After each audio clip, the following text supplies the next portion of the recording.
मैं बता देता हूँ। हाँ, गुड मॉर्निंग। ठीक है, आप सवाल कर रहे थे, एक पर में आई थी, उस पर में नाम था थेवनिन। हाँ, तो आप उनसे नीचे बोल रहे हैं, थेवनिन था।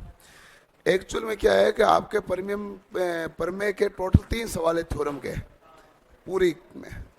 एक है थेवनिन का सवाल है, एक है मैक्सिमम पावर ट्रांसफॉर्मर का, नहीं मैक्सिमम पावर ट्रांसफर का, अधिकतम शक्ति स्थानांतरण थ्योरम का, और एक साहित्यिक यदि नॉर्टन का है तो है, नहीं तो थेवनिन का एक और है, ऐसा कुछ है। जो थ्योरम्स है ये काफ़ी लंबी चौड़ी है। टोटल 8 प्रकार की थ्योरम होती है जो डिप्लोमा और बीटेक में होती है। थ्योरम चैप्टर होता है पूरा बड़ा, नेटवर्क आपका भी बड़ा चैप्टर है।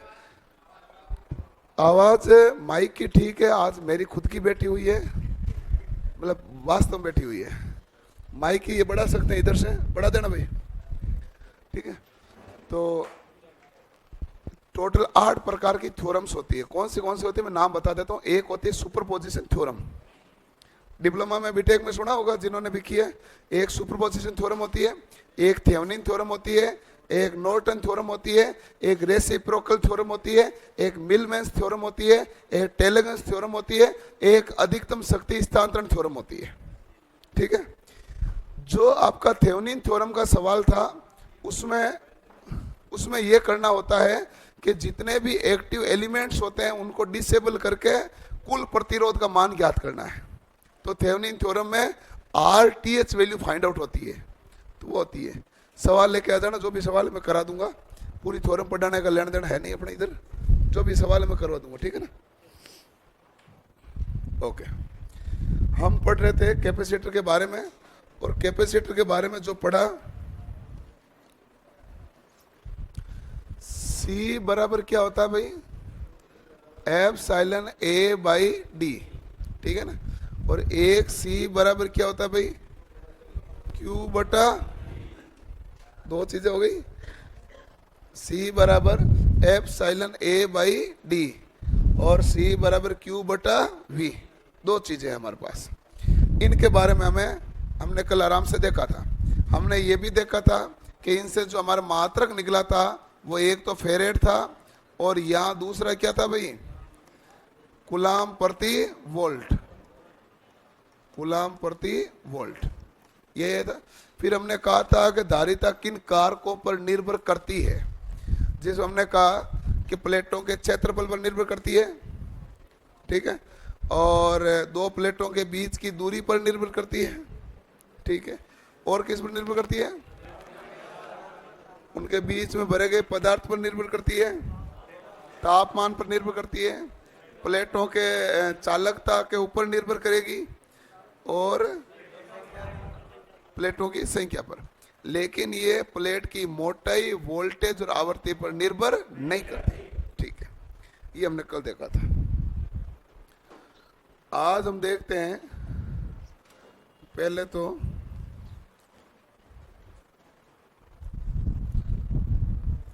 संधारित्र में संचित ऊर्जा।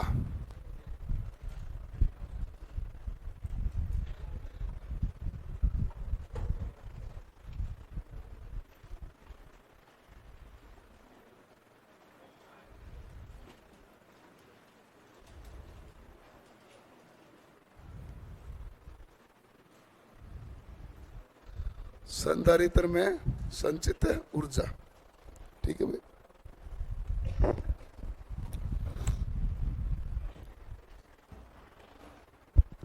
ध्यान से देखना, ठीक है। संधारित्र में जो संचित ऊर्जा होती है वो क्या है, E बराबर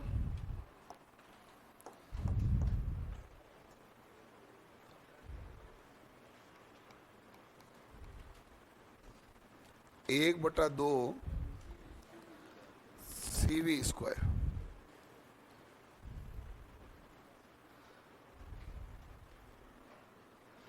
E बराबर 1/2 CV स्क्वायर, ठीक है।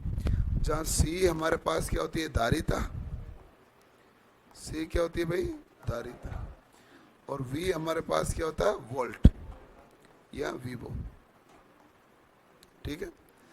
अब मैं आपको एक और बताता हूं कि आपने ये भी पढ़ा था कि C बराबर Q बटा V, पढ़ा था ना।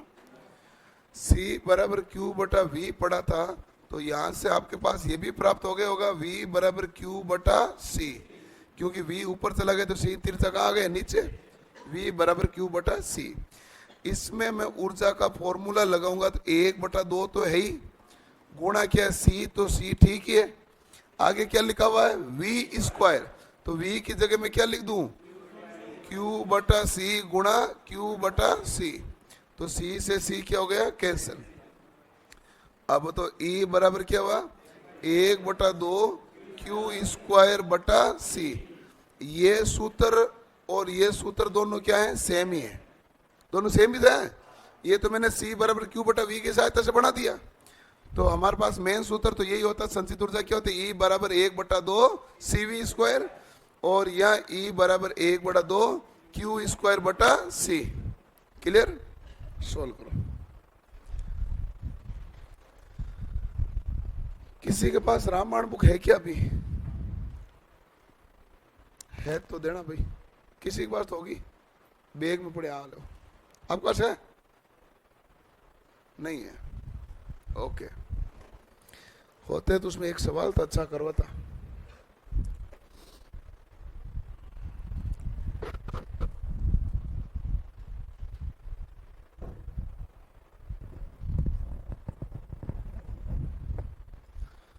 मैं ढूंढता हूँ सवाल, मेरे पास मिल भी जाएगा।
लिख लिया आपने? ओके।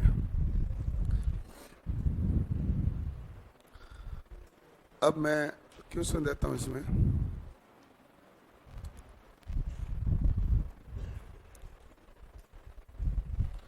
क्वेश्चन ये है,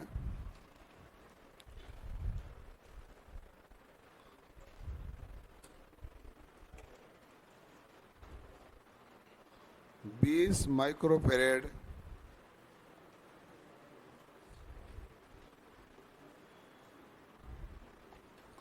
कैपेसिटर के एक्रॉस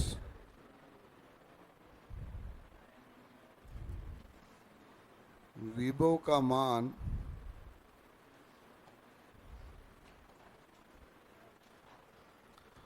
200 वोल्ट है,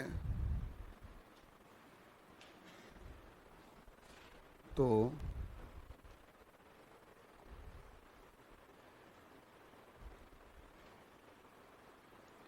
संधारित्र में संचित ऊर्जा ज्ञात करो।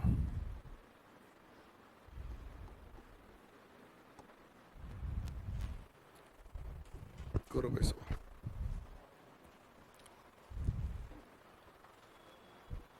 और डिप्लोमा और बीटेक वालों के लिए आज एसएससी जेई की वैकेंसी आ गई है, ठीक है। एसएससी जेई का सिलेबस में रीजनिंग है 50 नंबर की, 50 नंबर का है जो जीके है, जीके साइंस वगैरह भाग, और 100 नंबर का है जो टेक्निकल है। एसएससी जेई के पेपर में जो टेक्निकल के सवाल पूछे जाते हैं उनमें 70 से 80% सवाल रामबाण बुक में ऑलरेडी पड़े हैं, क्योंकि जो पेपर है वो डिप्लोमा लेवल पे बनता है। एसएससी का पेपर सदैव ही डिप्लोमा लेवल पे बनता है, बीटेक लेवल पे नहीं बनता है, क्योंकि उसमें डिप्लोमा और बीटेक दोनों अलाउ होते हैं। ठीक है, उसको थोड़ा सा और गहराई से अच्छे से पढ़ें तो पूरा सिलेबस कवर ही हो जाता है। यही तो सिलेबस उसका। पहले क्या होता था, एसएससी जेई से इसलिए डरते थे क्योंकि पेपर सेकंड है, वो सब्जेक्टिव होता था, उसमें लिखना पड़ता था, मेंस में लिखते हैं ना वैसे। अब की बार उसको भी ऑब्जेक्टिव कर दिया गया है, तो वो टेंशन भी खत्म है।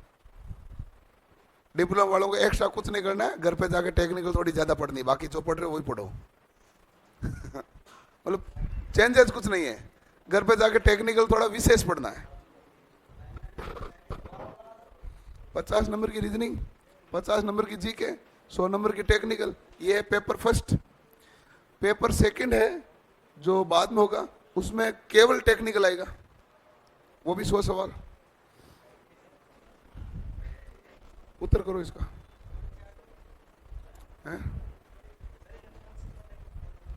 इलेक्ट्रिशियन नहीं होता, एलो ही नहीं होता, सिविल, इलेक्ट्रिकल, मैकेनिकल, 3 एलो है।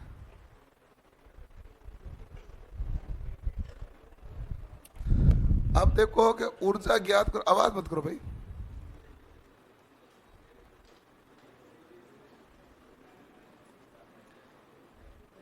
E बराबर 1/2 CV स्क्वायर।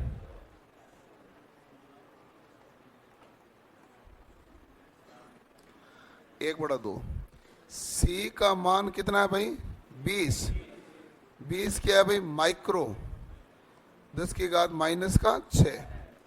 अगला क्या है? We square. वी का मान कितना है? 200 गुणा 200। इसको काटा तो कितना आया? 10। तो बताओ E बराबर क्या है? 2 गुणा 2 कितना होगा? 4। 1 2 3 4 5, 5 जीरो है, गुणा 10 की घात -6 जूल। अब 10 की घात -6 है तो 6 संख्या छोड़ के 10 लगाऊंगा, तो 1 2 3 4 5 6, तो 10 सीधा यही आएगा कि नहीं आएगा? ठीक है, तो E बराबर क्या आ गया? 0.4 जूल।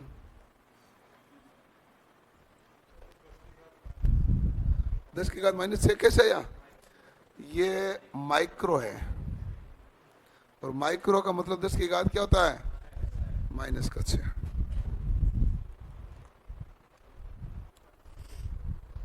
चलो मैं सवाल देता हूँ, कुछ सवाल मिलेंगे मेरे पास।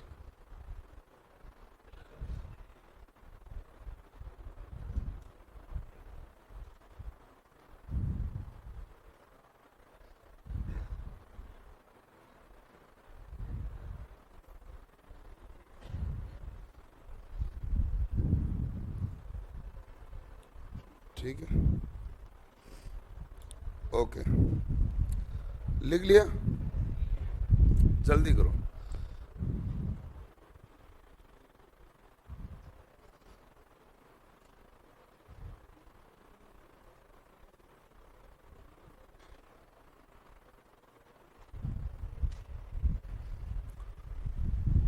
अब ठीक है, दे देता हूँ सवाल।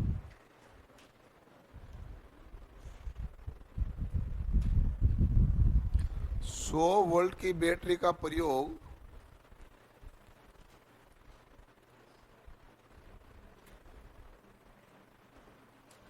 आवाज मत करो भाई, आराम से देखो। प्रयोग करके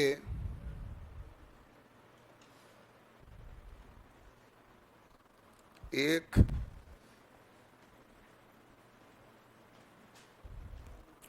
800 पिको फेरेड संधारित्र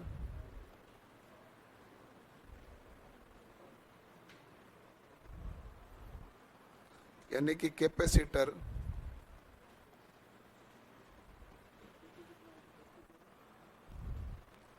चार्ज किया जाता है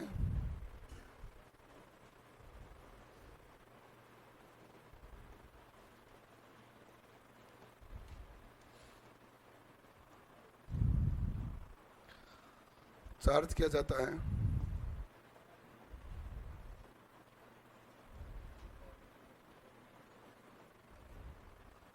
संधारित्र द्वारा कितनी स्थिर विद्युत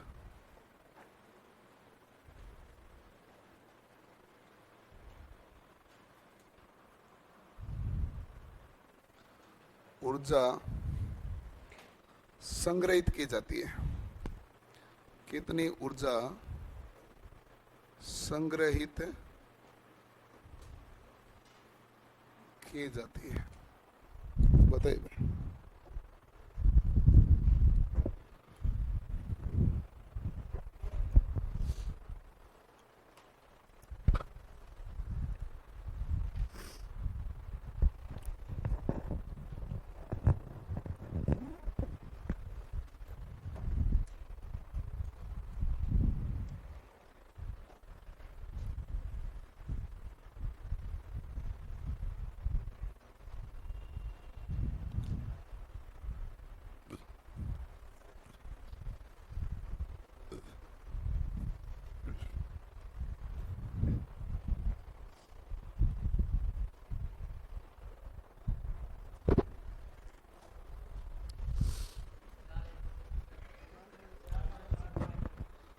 चार गुणा 10 की घात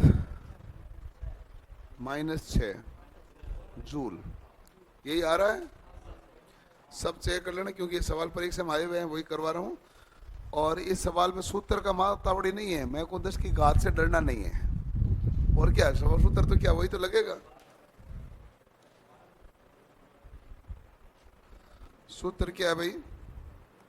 E बराबर, आवाज नहीं भाई, 1/2 CV स्क्वायर।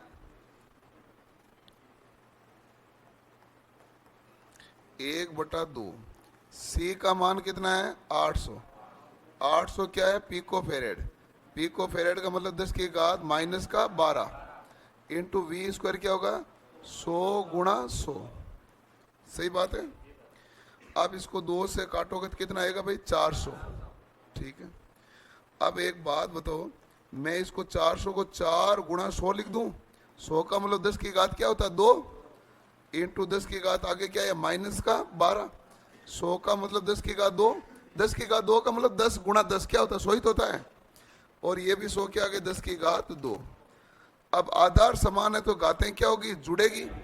अब 4 तो 4 आ गया, घातें जुड़ी तो 2 और 2 4 और 2 6 तो है प्लस का, और 12 है माइनस का। -12 और प्लस का 6 कितना हुआ? -6। ये आया जूल। या फिर इसको क्या लिख सकते हैं? 4 माइक्रो जूल लिख सकता ना? करो नोट।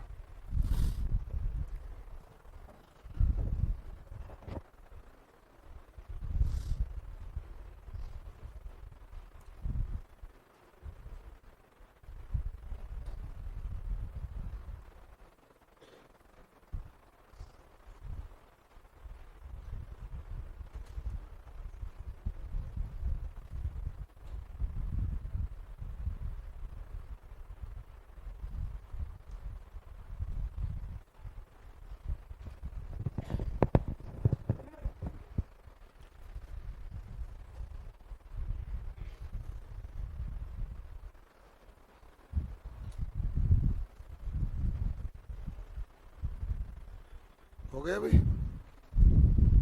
ठीक है। अगला सवाल है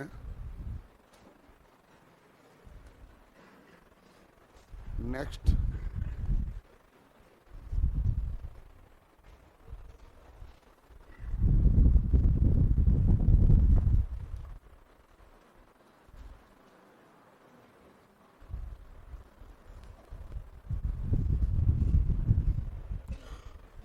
संधारित्र में, आवाज नहीं लिखो, सवाल लिखो भाई।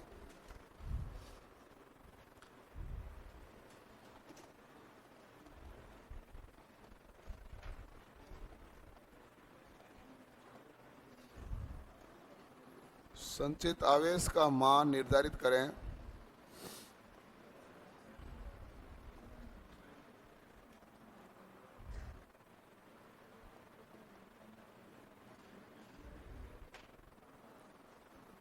करें जब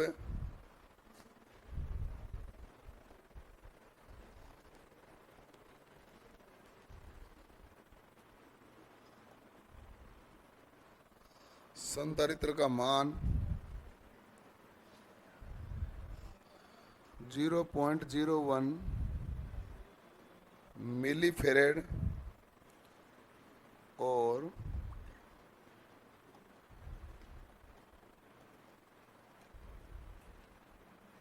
संधारित्र के अंतों के बीच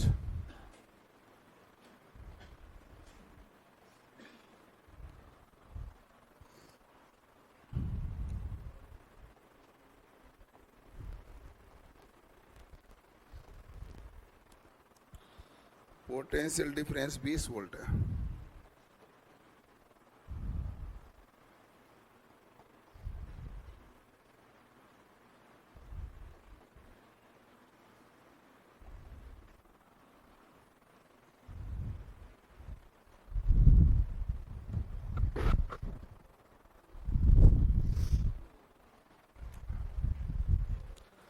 संधारित्र में संचित आवेश का मान निर्धारित करें जब संधारित्र का मान 0.01 मिली फेरेड और संधारित्र के अंतों के बीच पोटेंशियल डिफरेंस 20 वोल्ट है। करो।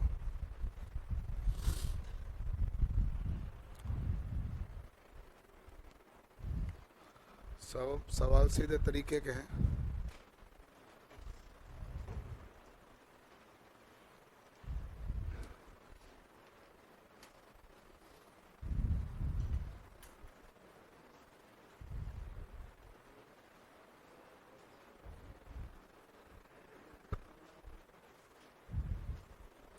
हो जाओ एडजस्ट हो जाओ भाई, फटाफट हो जाओ।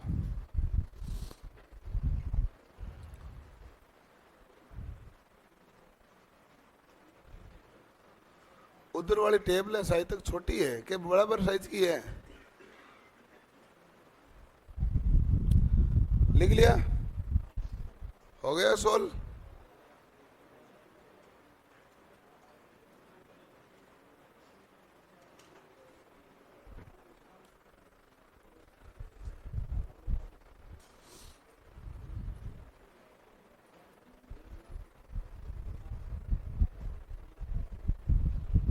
कितना है? 2 माइक्रोफेरेड। आवेश का मान कूलम में आएगा।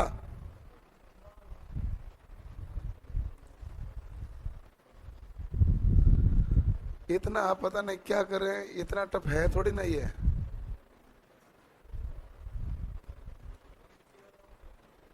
पॉइंट 2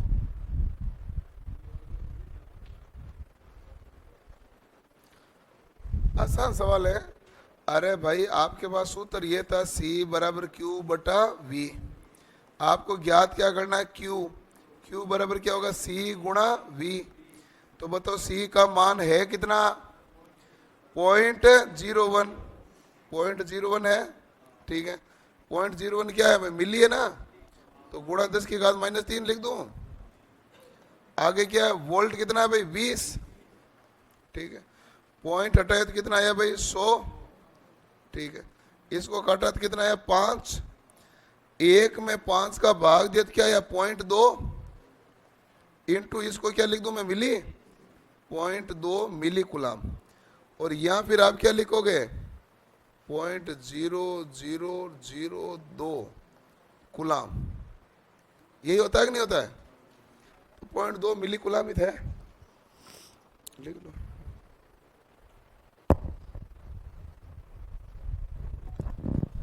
गुणा कहीं मिस्टेक करना नहीं, बाकी तो आंसर सही आएगा। बहुत आसान सवाल है ये। तो वो सवाल है जो फ्री के नंबर होते हैं। C बराबर Q बटा V। इसमें टप्पी भी क्या है? 3 चीजें हैं, 2 दे दी, 1 निकालनी है। इतने तो सिंपल कैलकुलेशन है ये तो।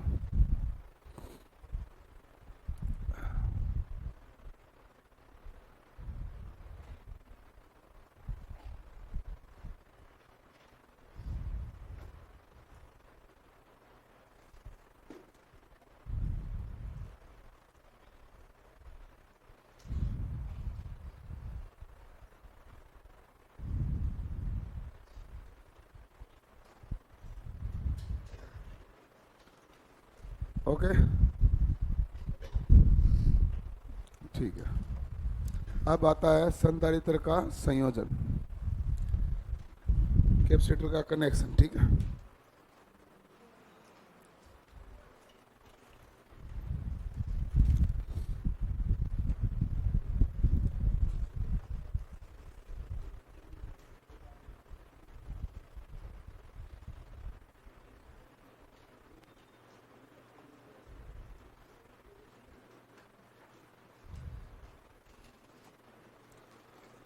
संधारित्र का संयोजन, इसके लिए हमें इतना सा लॉजिक ध्यान रखना है, जो प्रतिरोध में श्रेणी में होगा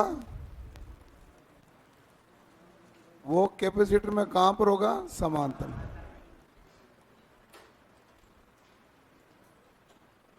और जो प्रतिरोध में समांतर में होगा वो कैपेसिटर में कहां होगा, श्रेणी में।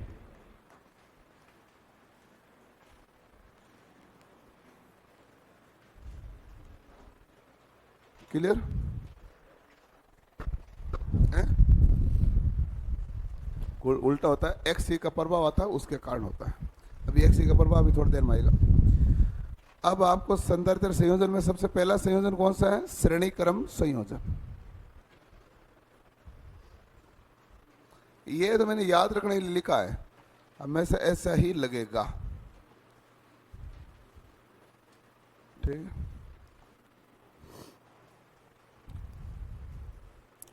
ये हमारे पास क्या है, C1, ये C2, ये C3। कौन सा कनेक्शन है भाई, श्रेणी है कि समांतर है, श्रेणी है। और श्रेणी क्रम है तो 1/CT बराबर क्या आएगा, 1/C1 plus 1/C2 plus 1/C3। यानी प्रतिरोध के जो समांतर के नियम है वही लगाना है सारे के सारे ही। क्लियर, ठीक है। यदि मान लो आपके पास केवल 2 ही कैपेसिटर है,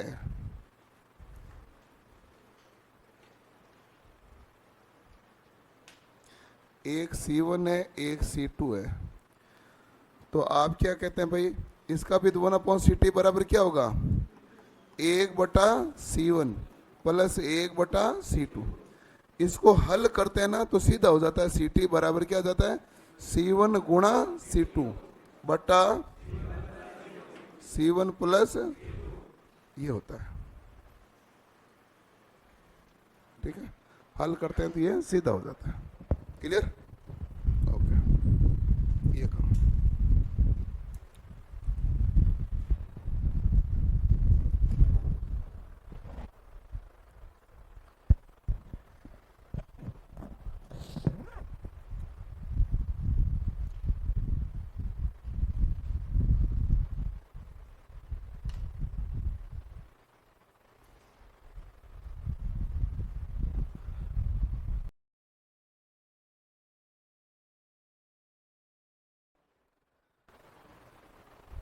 इसको काटो एक बार।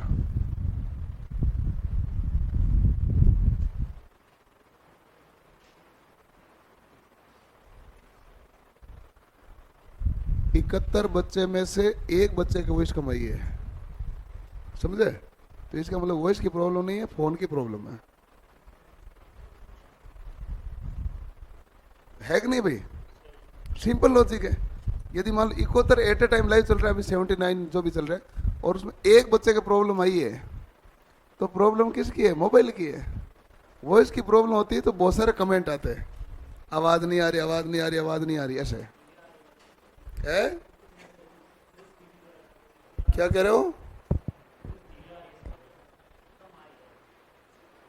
आपको कैसे पता?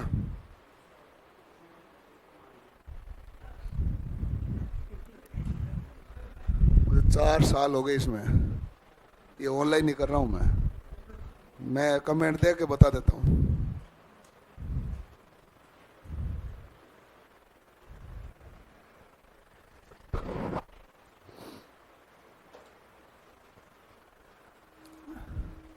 पढ़ लिया? नीचे आ गए ना कमेंट एक, क्या कमेंट बता?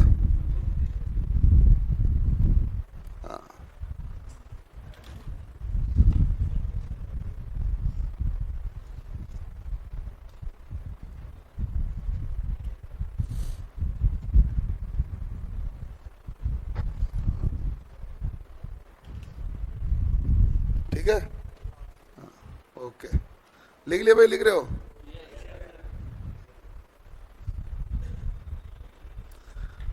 अरे इधर आओ, इधर आओ। उधर जगह नहीं होती है, तुम जो बाद में तो सारे उधर ही उधर जाते, उधर जगह कितनी है? इधर जगह पड़ी, इधर जगह पड़ी है। आप मेरे से बच के कहां जाओगे? जगह इधर ही है। सारे है ना, कहीं नहीं रुकते, ब्रेक नहीं लगाते, गाड़ी वहीं जाती है, जबकि उधर जगह है नहीं। इधर जगह पड़ी, इधर जगह पड़ी। हाँ भाई, ऐसे नहीं चल रही है। तो करो, सही करो। तो कल कल चलनी चाहिए भाई, बाकी मुझे नहीं मालूम।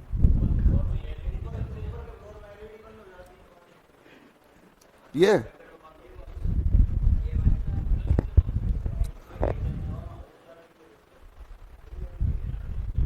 ओके ओके ओके, बुलाओ उसको, बुला लो। श्रेणी क्रम संयोजन हो गया। C1 plus C2 plus C3। अगला हमारे पास है क्वेश्चन। आवाज मत करो भाई। अच्छा अच्छा सवाल आपको दूंगा ताकि आपको समझ में आ जाए।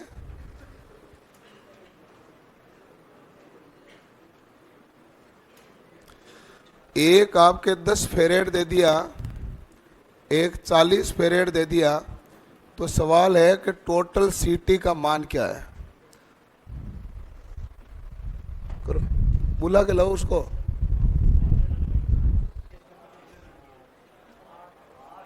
उसको अर्जेंट बुला रहे, उनको ये बोलो।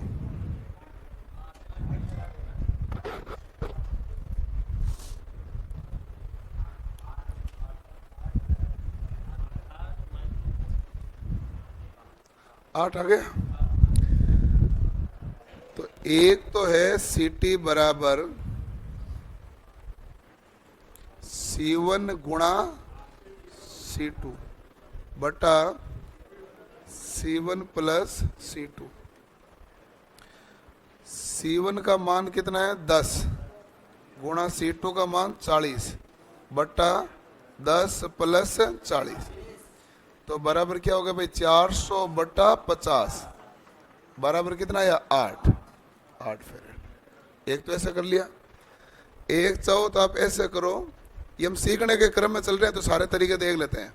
1/CT बराबर क्या होगा? 1/C1 plus 1/C2। ठीक है, तो 1/CT बराबर 1/C1 कितना है? 10 और C2 कितना है? 40। आप बताइए 10 और 40 का लेसे पे कितना है? 40। 10 का भाग कितनी बार गए? 4 बार। 40 का भाग कितनी बार गया? प्लस प्लस प्लस प्लस, हाँ हाँ, प्लस 40 से भागे एक बार, 5/40। यानी कि हमारे पास सीटी का जो मान आया वो 40/5 बराबर कितना आया? 8। कैसे करो, कोई बात नहीं, ठीक है। अगला सवाल है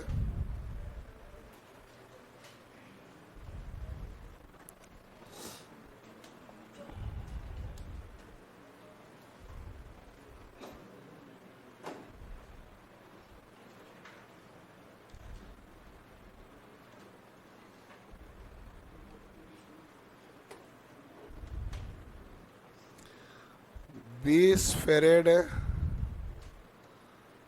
30 फेरेड और 60 फेरेड। सीटी का मान बताओ। करना सब कैलकुलेशन खुद करो।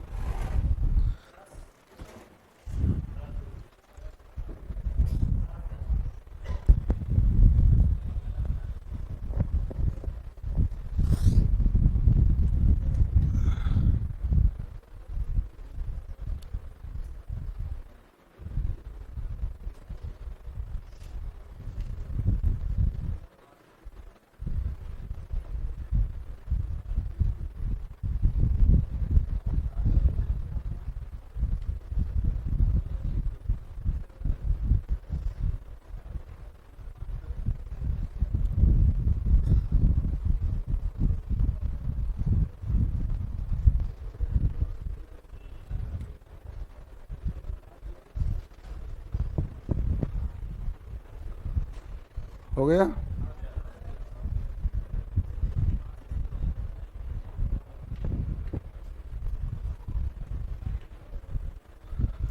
एक तो ये ऐसी नहीं चल रही और काफी दिनों से खराब है।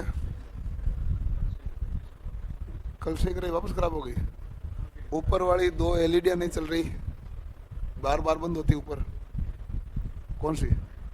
उधर वाली दोनों बंद होती है। ठीक है, सोल्व करो। ये पर्चियां 4 दिन से यहाँ पड़ी है, इनको करना क्या है? घर भेजूं?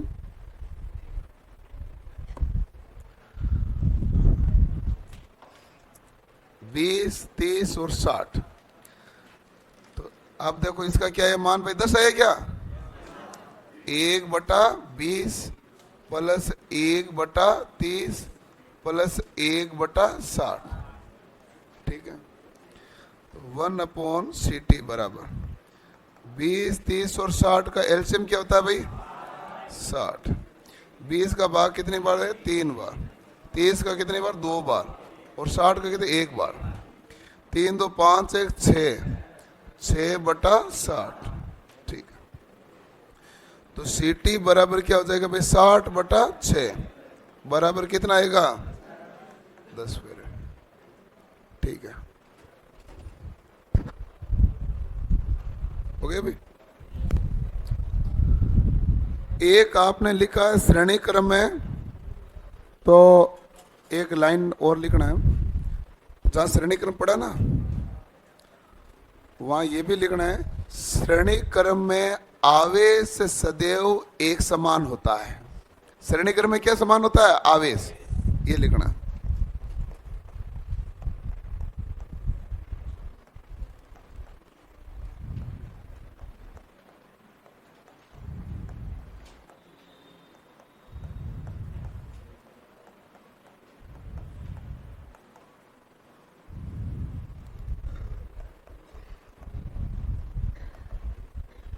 श्रेणी क्रम में आवेश सदैव एक समान होता है।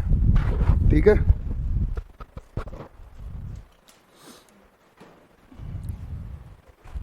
ये हो गया।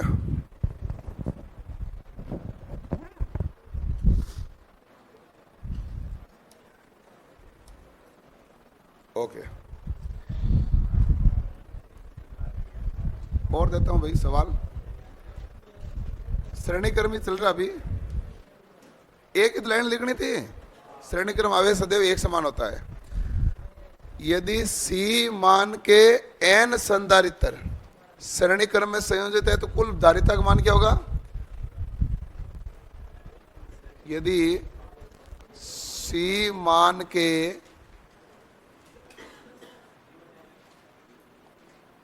n संधारित्र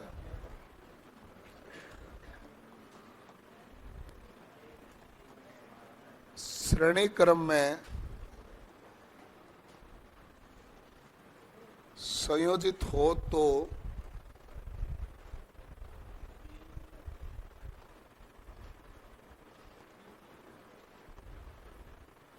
कुल धारिता कितनी होगी?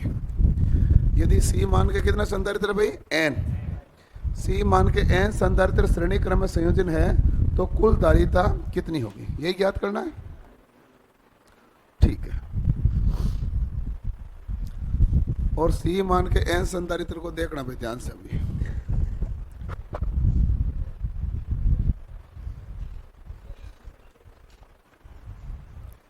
C मान के n संधारित्र तो कुल धारिता कितनी होगी?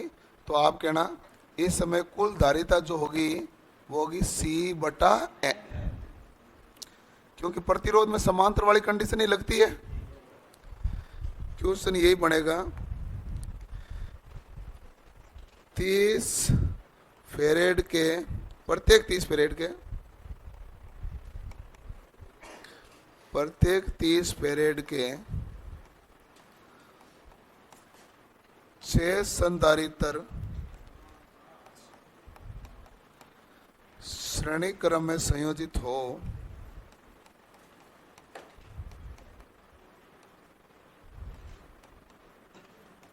तो प्रत्येक 30 पीरियड के 6 संधारित्र श्रेणी क्रम में संयोजित हो तो कुल तुल्य धारिता कितनी होगी बताओगे?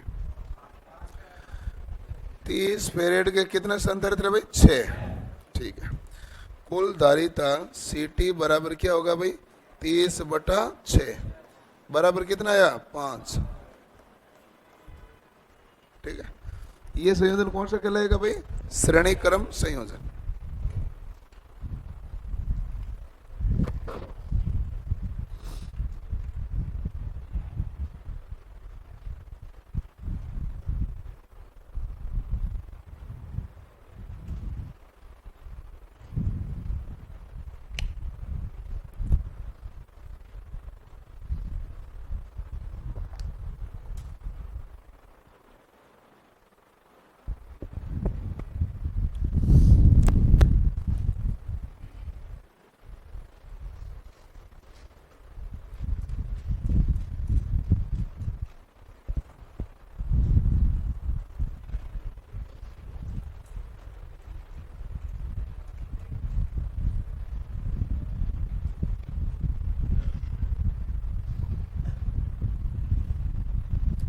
हो गया भाई?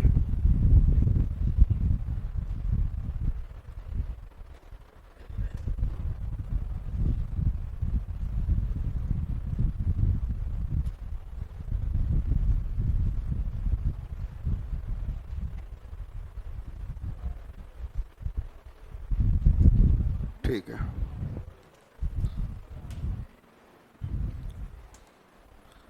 अगला सवाल है, सॉरी, अगला कनेक्शन कौन सा है? समांतर क्रम संयोजन।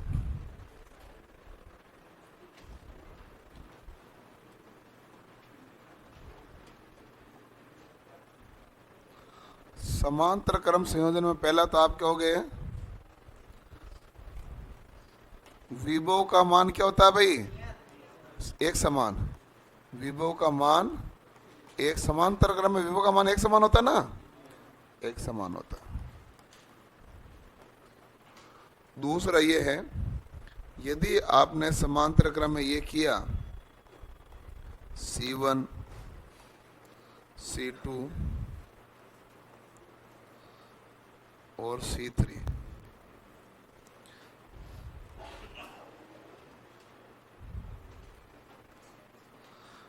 तो हमारे पास CT बराबर क्या आएगा? C1 plus C2 plus C3।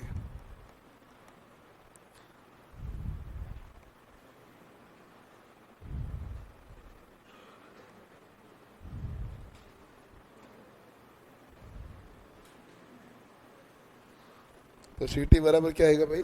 C1 plus C2 plus C3।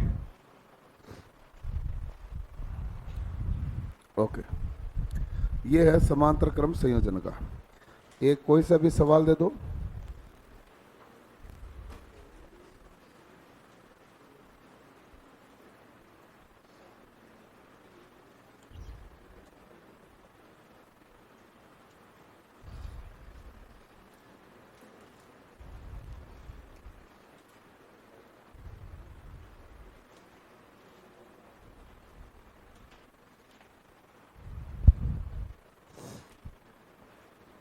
दस फेरेड, 20 फेरेड, 40 फेरेड, बस इतना आसान है। 10, 20 और 40 बराबर कितना आएगा? एक लाइन ये भी लिख दो।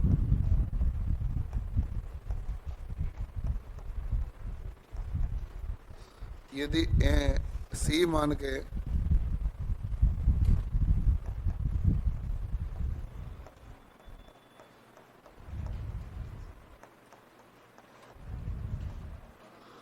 N संधारित्र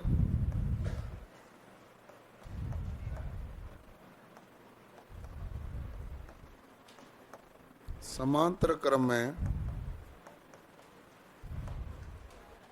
संयोजित हो तो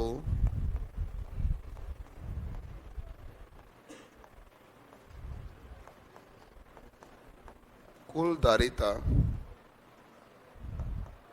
सी टी बराबर क्या होगा भाई, एन इंटू सी।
लिख लिया भाई।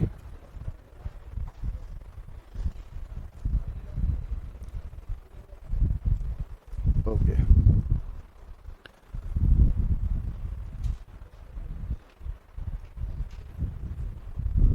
अब हम देखते हैं कैपेसिटर के बारे में एक बहुत ही इंपॉर्टेंट बात, जिसे हम कहते हैं धारितीय प्रतिघात ज्ञात करना, लीडिंग कर रहा है कि लैगिंग कर रहा है, कैपेसिटर के उन गुणों को देखना भी। ठीक है, ये तो समझ में आ गई सबको, आसानी है।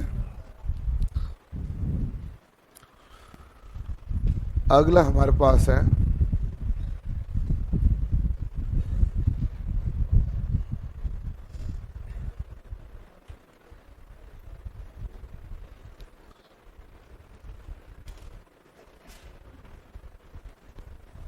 संधारित्र के गुण या प्रभाव, जो भी लिखो। अब देखना, मैं इसको न्यूमेरिकल नेचर में आराम से समझाऊंगा और हेडिंग डाल दी। अब आपको कुछ नहीं लिखना है, ध्यान से देखना है। बाद में पूछोगे कैसे हो गया कैसे हो गया, वही है ये। हमारे पास एक क्या होता है, कैपेसिटर। क्या होता है, कैपेसिटर। कैपेसिटर में हमारे पास धारिता क्या कहलाती है, सी। कैपेसिटर का एक प्लेट प्लस है, दूसरी प्लेट माइनस है। वोल्टेज क्या हो गया, वीसी, और इधर धारा आ रही, उसको मैं क्या कह दूं, आईसी। आईसी और वीसी लिखने का मतलब है कि कैपेसिटर में आने वाली धारा और कैपेसिटर के अक्रॉस वोल्टेज, इसलिए सी लिख दिया नीचे। ठीक है, और हमारे पास जो हमारे पास संचित क्या होता है भाई, यहाँ वोल्टेज संचित हो ना, तो आई सी बराबर सी डीवीसी बाई डी, ये होता है कैपेसिटर का समीकरण। आई सी बराबर C D V C by D. D V D by जो डी होता है, इसको अवकलन कहते हैं। डी बाई डी क्या कहलाता है, अवकलन। ये अवकलन को रिप्रेजेंट करता है। आप डी से डी काटना मत, ऐसा नहीं करना। ये किसको रिप्रेजेंट करता है, अवकलन को। और डी बाई डी है, ये टाइम डोमेन में है। कौन सा डोमेन है, टाइम डोमेन। इसको फ्रीक्वेंसी डोमेन में बदलोगे तो क्या आएगा, जे ओमेगा। टाइम डोमेन को फ्रीक्वेंसी डोमेन बदलोगे तो क्या आएगा, जे ओमेगा। ठीक है, ओमेगा के बारे में अभी बता देंगे, ओमेगा होता क्या है, जे भी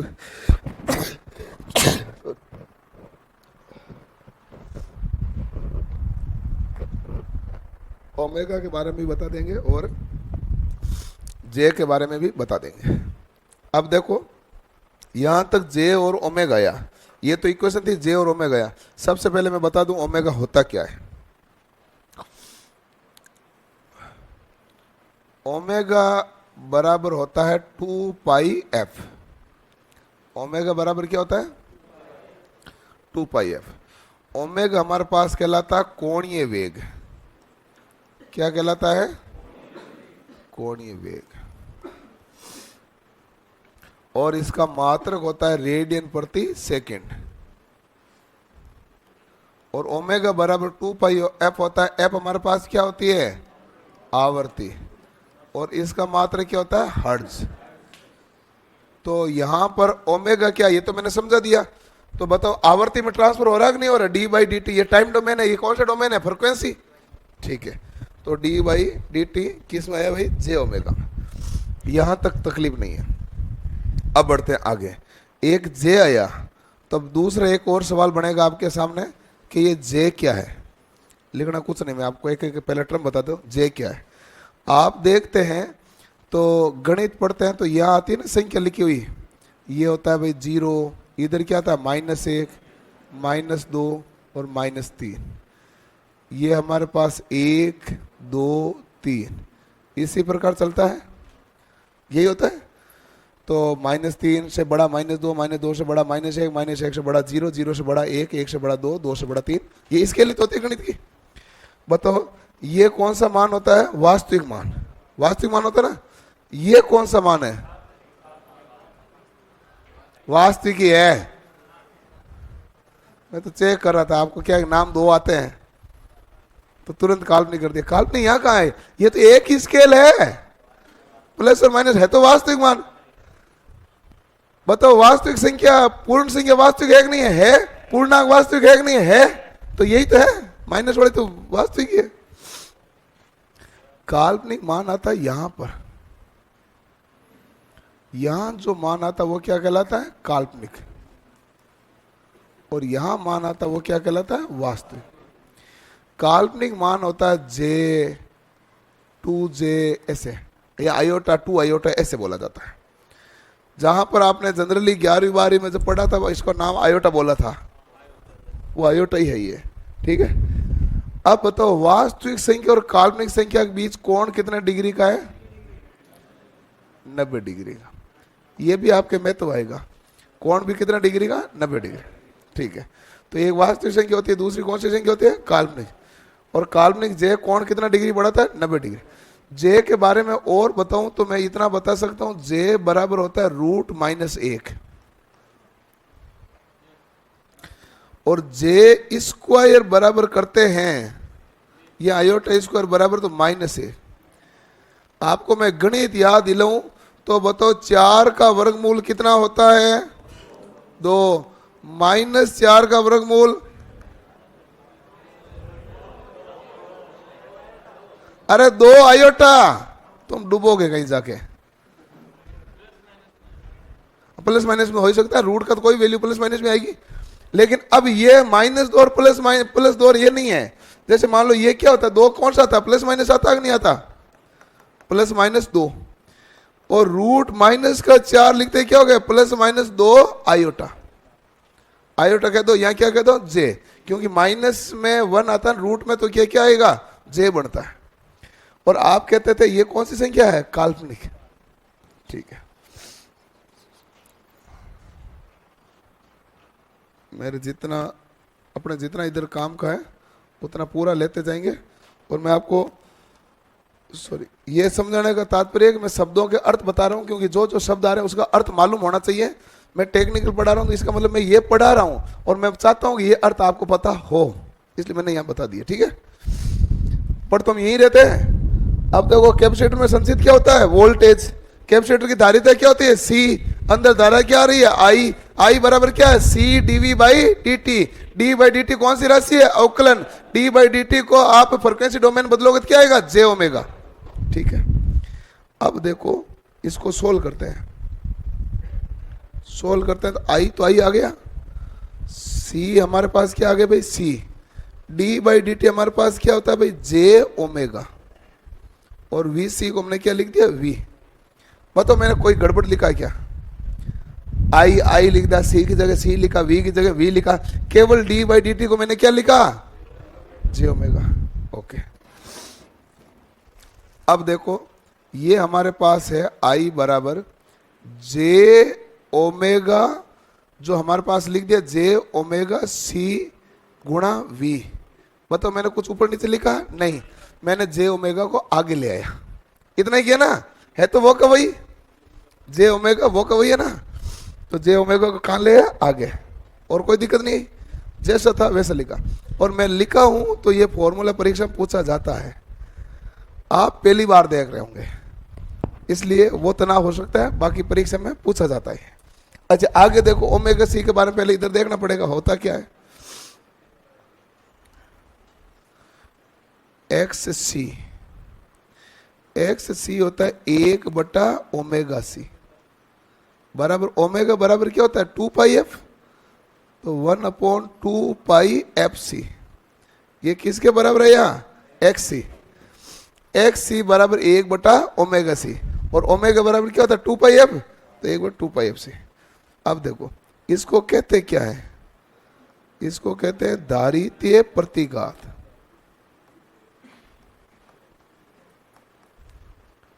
इंग्लिश में क्या कहते हैं,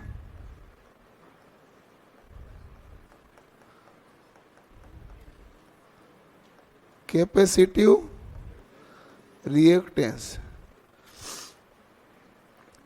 इसका मात्रक क्या होता है, इसका मात्रक होता है ओम। ठीक है, ये प्रतिघात का मात्रक क्या होता है ओम। अब बताओ मुझे, इसको देख के एफ बढ़ेगा तो एक्स सी क्या होगा, घटेगा, घटेगा ना, उल्टा ना, एक्स सी 1/f है, सी बढ़ेगा तो एक्स सी क्या होगा। और मैंने क्या लिखा था, मैंने लिखा था धारिता आवर्ती पर निर्भर नहीं करती। बताओ करती है कि नहीं करती है, नहीं करती, अभी भी नहीं करती है। आवर्ती पर जो निर्भर कर रहा है वो धारिता नहीं है, वो धारितीय प्रतिघात है, इसलिए गलतफहमी मत रखना। मैंने आपको पहले लिखा रखा है, धारिता वोल्टेज और चालक प्लेट की मोटाई पर संधारिता निर्भर नहीं करता, तो अभी भी नहीं करता। जो आवर्ती पर निर्भर करे वो धारिता थोड़ी है, क्या है, धारितीय प्रतिघात। धारिता का मात्रक तो फेरेड है, धारितीय प्रतिघात का मात्रक क्या है, ओम। दो अलग अलग चीज है कि नहीं है। तो अब देखो यहां तक तो एक टर्म आई है बड़बास। अब आपके सामने डाटा ज्यादा हो गया तो आपको लग रहा है कुछ ऊपर नीचे हो जाएगा, ये मैं वापस एक्सप्लेन करता हूं ये पूरा 1 by 1, फिर इसके आगे और डाटा लिखाता हूं। ठीक है, ये तो ठीक है, IC बराबर C dVc/dt, ये तो फॉर्मूला होता है, ओरिजिनल फॉर्मूला है कैपेसिटर का। कैपेसिटर का ओरिजिनल फॉर्मूला होता ही है, जैसे V बराबर IR होता है कि नहीं होता है, वैसे कैपेसिटर का फॉर्मूला होता है। ठीक है, और थोड़ा सा ज्यादा आपको गहराई में जाओगे तो पता चले ये भी ओम नहीं दिया था, ये भी किसका नियम है, ये भी तो ओम का ही दिया था, ओम ने कौन सा दिया, नहीं वो ये दिया था। d/dt कौन सी राशि होती है, अवकलन, और d/dt का मतलब क्या होता है j ओमेगा, और ओमेगा बराबर क्या होता है 2πf।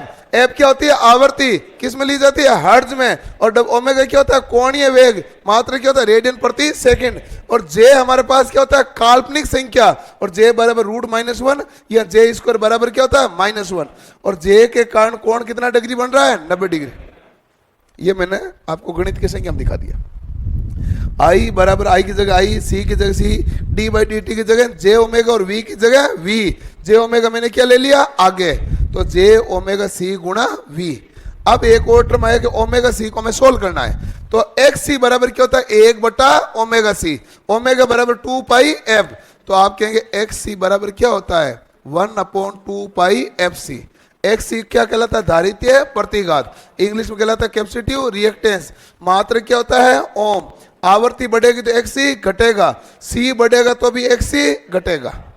क्लियर, ये समानुपाती है कि व्युत्क्रमानुपाती है, व्युत्क्रमानुपाती है ना, एक बढ़ रहा दूसरा घट रहा, क्या कहलाता है व्युत्क्रमानुपाती। अब आता है कोण पर, कोण क्या कहता है,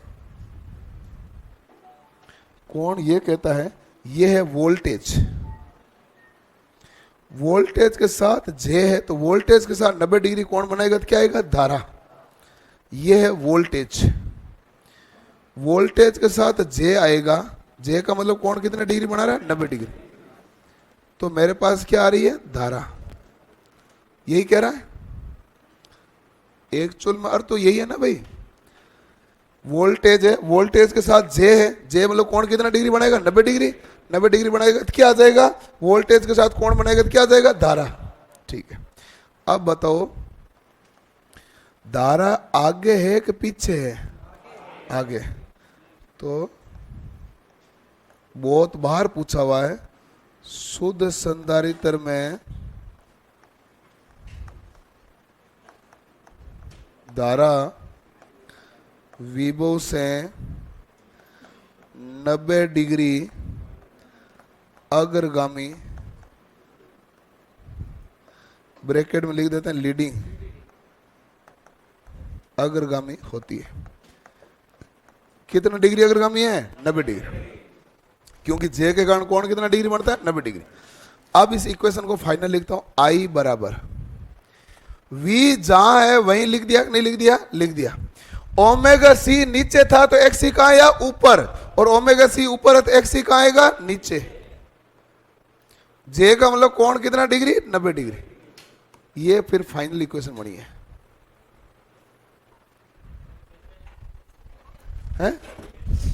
ओमेगा सी नीचे तो एक्स सी कहां है? ऊपर, और ओमेगा सी ऊपर जाएगा तो एक्स सी कहां जाएगा? नीचे। तो ओमेगा सी ऊपर है तो एक्स सी कहां आ गया? नीचे। वी जहां है वही है। जे का मतलब कोण कितना डिग्री है? मैंने कुछ चेंज नहीं किया, जो है वैसा वैसा लिखा गया है। ठीक है, ये हमारे पास है, और इसमें सवालों की भरमार है।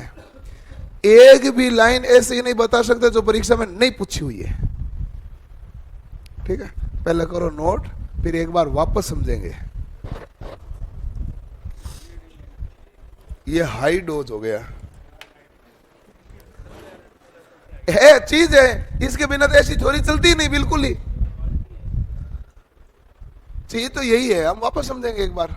इसलिए इसमें जो जो टर्म आई वो हर एक टर्म समझाई मैंने कि कौन सी टर्म क्या कहती है।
हो गया?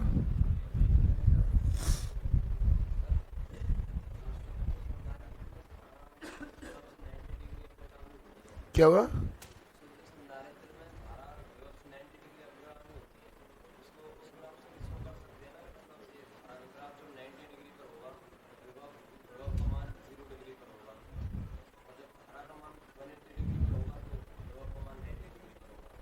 बिल्कुल सही बात है। अभी नहीं करेंगे ना, वो आगे करेंगे शो। बताओ, बैठो। वो मैं आगे शो वहां करूंगा जहां पर 0 डिग्री, 90 डिग्री, 180 डिग्री, 0 से 90 के बीच। वो मैं पढ़ाता हूँ RLC, RL, RC, RLC। हाँ सब अभी तो केवल कैपेसिटर चलेगा ना। तो पहले केवल कैपेसिटर चलता है, फिर केवल इंडक्टर चलता है, पहले केवल रजिस्टर चला, फिर जाके ऐसी थ्योरी में RLC, RL, RC, RLC वहां शो करते हैं। हाँ वो वहां शो करते हैं।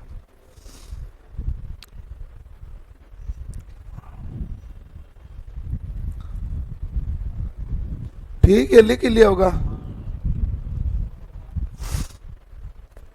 सबसे पहले देखो, ओमेगा बराबर क्या भाई? 2πf। ओमेगा हमारे पास क्या कहलाता है? कोणीय वेग। एफ हमारे पास क्या कहलाती है? आवर्ती। ठीक है ना? तो ओमेगा बराबर 2πf होता है। एक्स सी होता है वो 1/ओमेगा सी, और एक सी बराबर 1/ओमेगा सी। ओमेगा बराबर क्या है? 2πf। तो एक्स सी बराबर 1/2πf/c। अब देखो, आवर्ती बढ़ाओगे तो एक्स सी घटेगा, कैपेसिटेंस बढ़ाओगे तो भी एक्स सी घटेगा। तो यानी कि एक्स सी आवर्ती के भी व्युत्क्रमानुपाती है और धारिता के व्युत्क्रमानुपाती है। तो एक्स सी खुद क्या है? एक्स सी धारितीय प्रतिघात यानी कैपेसिटिव रिएक्टेंस। मात्रा क्या होगा? ओम, यानी एक प्रकार की बाधा है। ओम तो उसी का होता है ना जिसकी एक प्रकार की क्या हुई? बाधा। तो एक्स सी बराबर क्या है? 1/2πfc या 1/ओमेगा-c। ठीक है। और ये गणित है कि वास्तविक संख्या और काल्पनिक संख्या के बीच अंतर कितना डिग्री का होता है? 90 डिग्री का। वास्तविक संख्या हमारे पास यहां पर होती है, काल्पनिक संख्या इस अक्ष पर होती है। और आप जानते हैं कि कोण हमारे पास ऐसे बढ़ता है, 0, 90, 180, 270, 360 ऐसे आता है नहीं आता? तो कोण ऐसे बनता है। तो हमारे पास यदि वोल्टेज और धारा के साथ इस प्रकार का कोण बना है, तो इसका मतलब वोल्टेज आगे है कि धारा वोल्टेज से कितना डिग्री आगे? 90 डिग्री। और आगे होने को क्या कहते हैं? अग्रगामी यानी लीडिंग। अब आओ सबसे पहली लाइन में। अब बताओ कि हमारे पास सबसे पहले क्या लिखा हुआ है? कैपेसिटर। कैपेसिटर की धारिता क्या है? सी। कैपेसिटर के अक्रॉस वोल्टेज क्या आएगा? वीसी। इसमें पूर्व धारा क्या है? आईसी। तो सी, वीसी, आईसी में संबंध क्या है? तो हम कहेंगे आईसी बराबर सी डीवीसी बाई डीटी।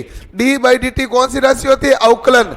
और ये डी बाई डी को यदि आप फ्रिक्वेंसी डोमेन में बदलोगे तो क्या बनेगा? जे ओमेगा। तो आपने लिखा आईसी, सी, जे ओमेगा और वी। अब जे ओमेगा आपने ले लिया आगे, तो आई बराबर क्या हुआ? जे ओमेगा सी गुणा वी। ठीक है। तो बताओ आई बराबर क्या है? वी बटा एक्स सी। वी बटा क्या आया? एक्स सी। कोण कितना डिग्री है? 90 डिग्री। ये हमारे पास आ गया धारा का मान। कोई दिक्कत नहीं है। तो ओमेगा बराबर हमारे पास क्या होता है? तो आप कहेंगे ओमेगा बराबर है 2πf। एफ हमारे पास क्या है? आवर्ती। आवर्ती किस में है? हर्ट्ज में। ओमेगा क्या है? कोणीय वेग। किस में? रेडियन प्रति सेकंड में। एक्स सी बराबर 1/ओमेगा-सी या 1/2πfc। ठीक है। और ये सब कुछ हमने देख लिया। ये बहुत इंपॉर्टेंट है। क्या हुआ?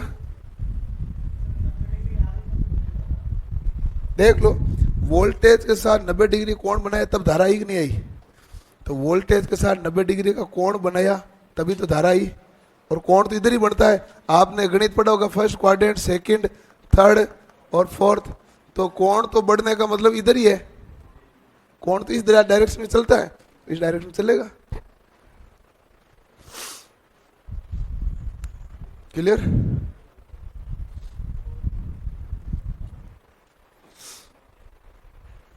कोई दिक्कत नहीं?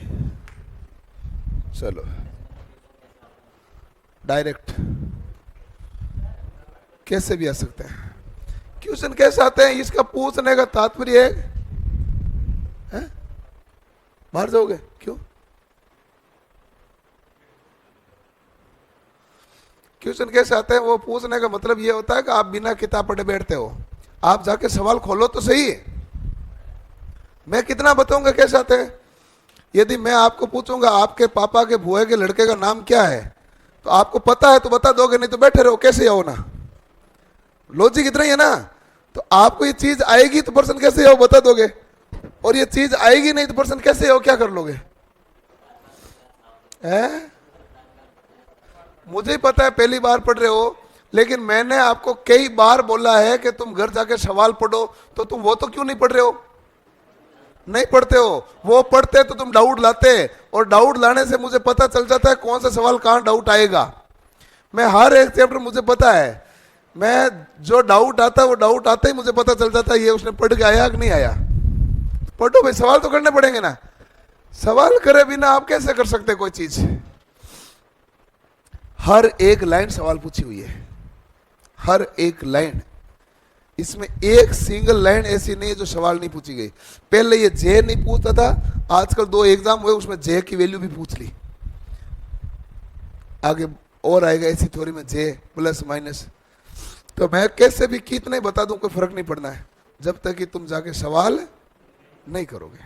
सवाल करना पड़ेगा। सवाल करोगे तो उसके बाद आपको मिलना ढूंढने पर शुरू होगा कि ऐसे ऐसे पूछे जा रहे हैं। कितना बताऊंगा मैं? 1 बताऊंगा सवाल, 2 बताऊंगा, 3 बता दूंगा, एक दिन में 5 बता दूंगा। ऐसे भी पूछ रहा है, ऐसे पूछ रहा है, ऐसे पूछ रहा है। और मैंने आपको पहले दिन बताया, आपके नोट्स में मेरे पास इतना कोई टाइम नहीं है मैं एक भी फालतू लाइन लिखूंगा। तो जो पूछा जा रहा है मैं वही लिख रहा हूं, और ये डायरेक्ट पूछा जा रहा है ना।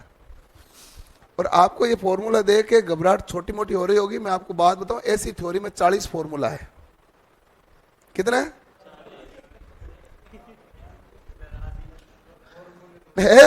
ये रियलिटी है। और एक ही सवाल उसमें थ्योरेटिकल कुछ पूछते नहीं, लगभग सवाल न्यूमेरिकल पूछते हैं। वो हर परीक्षा में 5 से 7 सवाल उसमें पूछते हैं। पढ़ना ही पड़ेगा ना, कहां जाओगे नहीं पढ़ोगे तो? पहली बार हो तो क्या, पढ़ना तो पड़ेगा ना। पहली बार हो इसलिए आराम से पढ़ाया, 2 बार बता के पढ़ाया। क्या उसका डाउट दिखता है, उन डाउट को सोल्व करो, उसके बाद अगले पेज में आगे बढ़ोगे। तुम्हें क्या लगता है कि टेक्निकल इतनी आसान थी कि आप सीधे चौथे पेज तक पहुंच जाओगे? कभी नहीं थी। कभी होती तो पढ़ाने वाले भी बहुत होते, ऐसा होता नहीं ना। टेक्निकल बहुत आसान चीज थी नहीं ना कभी भी। ने नर्सिंग बहुत आसान थी। अब नर्सिंग ऐसा नर्सिंग किए हुए बहुत घूमते हैं, लेकिन एक्चुअल में नर्सिंग पढ़ाने वाला आपको मास्टर बड़ा मुश्किल से मिलेगा, क्योंकि वो चीज ऐसे ना मेडिकल है और ये इंजीनियरिंग है, इसको समझाने का तरीके चाहिए होते हैं। ये बड़ी मुश्किल चीजें हैं और इसके लिए आपको पढ़ना पड़ता है। जब आप पढ़ोगे, सवाल करोगे, डाउट आएगा तो डाउट को सोल्व करोगे, फिर आगे सवाल करोगे, बढ़ोगे बढ़ोगे बढ़ोगे तो आपकी आदत होगी, फिर आप पढ़ने लगोगे। एक बार सवाल आया, आप फंसे, रुक गए तो रुक गए। आपने इतने साल में गणित में रुके भाई हो। किसी भी सब्जेक्ट आने का एक ही लॉजिक है। इंजीनियरिंग तो प्योर ही फिजिक्स और मैथ से निकल के आती है, दोनों का मिश्रण है। मैथ में आप एक सवाल में अटक गए, रुके तो फिर आगे भी रुके हुए रहोगे। यदि उस सवाल को आपने 10 मिनट 15 मिनट दिया है तो वो सवाल आपको इतना शानदार आएगा कि उस प्रकार का कोई डाउट आपके सामने जब भी आएगा आप तुरंत कर देंगे। गणित जिनकी भी ठीक है वो मेरी बात को सबसे आराम से समझेंगे। गणित में जब भी डाउट आता है उस सवाल को लेकर सोल्व करना पड़ता है। डाउट आने पर उत्तर देखना उसका सॉल्यूशन है ही नहीं। सबको गलतफहमी एक उत्तर देखने पर गणित आ जाती है, नहीं आती है। उसको आपको खुद को माथाफोड़ी करनी है। जब तक वो सवाल नहीं हो रहा, मान लो प्रतिशत का है, वो जब तक नहीं हो रहा ना, आप प्रतिशत के सारे लॉजिक लगा दोगे, फिर आखिरकार हो जाएगा तो आपको लगेगा ये तो आसान सा था, ऐसा होगा। उसके बाद अब आपने इसमें इतनी माथाफोड़ी की हुई है, आगामी टाइम में ऐसा कोई भी सवाल आएगा तो आप तुरंत ही कर देंगे। क्यों कर देंगे तुरंत? क्योंकि आपने माथाफोड़ी की है। मामला इतना ही है। टेक्निकल का भी इतना ही है, फिजिक्स का भी इतना ही है, गणित का भी इतना ही है। और ये चीजें चलती है प्योर कैलकुलेशन के ऊपर आधारित। और गुणा करने का मन नहीं करता है तो ये दिक्कतें करती है। सारी चीजें आसान थोड़ी होती है, सारी चीजें आसान नहीं होती। सारी आसान होती नहीं। लो ये मैं दे दूं, आसान है।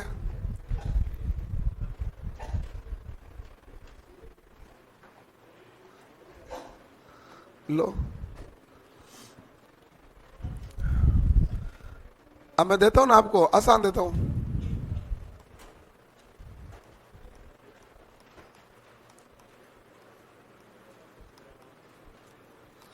अंकित मान है 583 जे लिखा हुआ। तो बताइए वास्तविक मान क्या होगा। ये अंकित मान है, तो आपको क्या बताना पड़ेगा, वास्तविक मान क्या होगा। ठीक है। अब देखो कैपेसिटर की रेटिंग है ना, तो हमारे पास जे के एल ने एम एन, ये कैपेसिटर की रेटिंग में सहनशीलता है। तो कैपेसिटर की रेटिंग में सहनशीलता है वो है जे ±5%, के ±10, एम ±20 और एन ± कितना परसेंट है, 30। ये हमारे पास क्या है, कैपेसिटर की रेटिंग यानी कि सहनशीलता है। अंकित मान है 583 जे। तो इसका मतलब पहला तो 5 है तो 5 लिखो, देख लो ध्यान से। दूसरा 8 है तो 8 लिखो। अगला क्या है, 3, तो आप है 3 का मतलब 10 की घात 3 लिखो। ठीक है। और बाई डिफॉल्ट ये हमेशा किस में होगा, पिको फेरेड में। बाई डिफॉल्ट किस में है। और जे का मतलब प्लस माइनस कितना परसेंट, 5। चलो दूसरा तरीका, वास्तविक मान। पहला क्या है, 5 है तो 5 लिखोगे, दूसरा 8 आया तो 8 लिखोगे। इसका मतलब ये तो हमारे पास क्या आया, अंक आया कि नहीं आया। ये हमारे पास क्या है, गुणांक। आप इसको है ना, गुणा को 3 आया तो 3 जीरो भी लिख दो, एक ही बात है। तो 10 की घात 3 लिखो, 3 जीरो लिख दो। और बाई डिफॉल्ट हमेशा बिना के ही किस में होता है, पिको फेरेड। प्लस माइनस कितना फेरेड परसेंट होता है, 5। ये हो गया मान। यदि मैं आपको और सवाल दूं कि अंकित मान है जो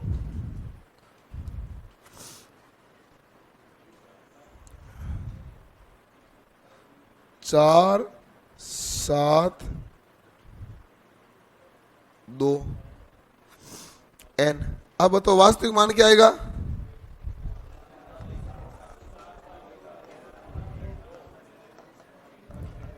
पहला अंक कितना है, 4, दूसरा कितना है, 7, जीरो कितना है, 2, कौन सा फेरेड है, पिको, प्लस माइनस कितना।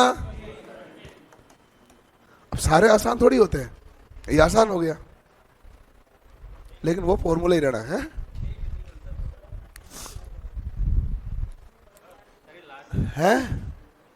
प्लस माइनस का मतलब क्या है, एप का प्लस माइनस। आपने टेक्निकल हेल्पर एग्जाम दिया क्या, ओके।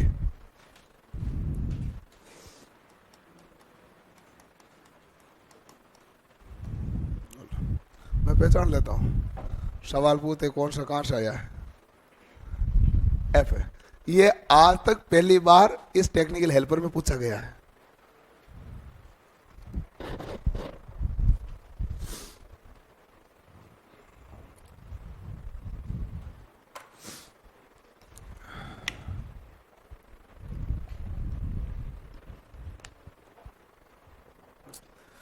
सबसे अच्छी तैयारी, सबसे ज्यादा प्रैक्टिस सवाल करना।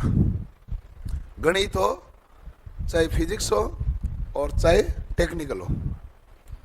नहीं तो क्या होता है कि आप पढ़ के पूरा जाओगे, आप बाहर आके कहोगे आता तो था लेकिन पर्सन घुमाया हुआ था, ऐसा होता है।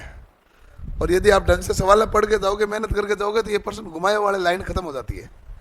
नहीं तो आपको हमेशा ये लगे पर्सन घुमाया हुआ था, और वो होता है।